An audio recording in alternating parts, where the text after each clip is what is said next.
Salita mo'y aking tanglaw. Sa isang eksena sa The Wizard of Oz, tinanong ni Dorothy kay Scarecrow if she will go left or right. Papunta siya sa Oz.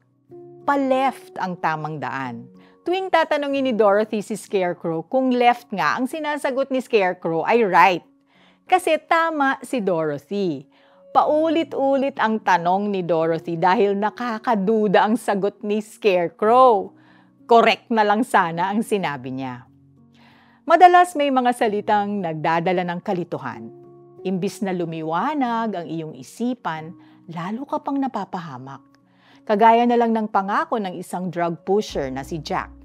Para hikayatin si Ellen na gumamit ng drugs, sinabi ni Jack na di kailangang matakot si Ellen kasi safe naman. Besides, everyone else is doing it. Nakinig si Ellen at ang ending, na-addict siya at tuluyan nang napariwara ang buhay niya. Si Brenda naman, napagsabihan ng guro na wala na siyang pag-asang graduate at dahil dito, she got depressed. Is there hope for Ellen and Brenda?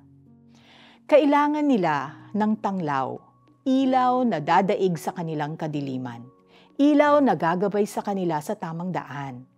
Hindi salita ng tao o salita ng mundo ang makapagbibigay ng angkop na liwanag, kundi ang salita ng Diyos. Ayon sa awit 119 verse 105, para itong flashlight na gagabay sa atin in the dark. Sapat ang sinag ng maliwanag na flashlight para makausad tayo safely, matanaw ang ating pupuntahan at makaiwas sa anumang disgrasya. Sabi ni God, nothing, not one thing can separate you from my love. Ano man ang kaharap mo, di ka iiwan ng love ni God. He has more than enough light to dispel the darkness you are experiencing. Mapaghuhugutan ng mga kagaya ni na Ellen at Brenda ng lakas at pag-asa ang katotohanan ito. Manalangin tayo. Panginoon, saklolo, kailangan ko po ang tanglaw ng inyong salita. Gabayan po ninyo ako step by step hanggang malagpasan ko po ito. Sa ngalan ni Jesus. Amen. Isara ang lahat ng ilaw sa iyong silid. Kausapin mo si Lord tungkol sa iyong pinagdadaanan.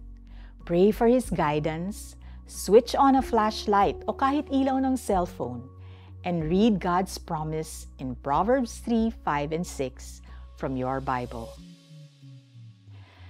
Salita mo'y isang tanglaw na sa akin ay patnubay. Sa landas kong daraanan, liwanag na tumatanglaw. Psalm 119 verse 105. This is Felici Pangilinan Buizan saying, let His light guide your way.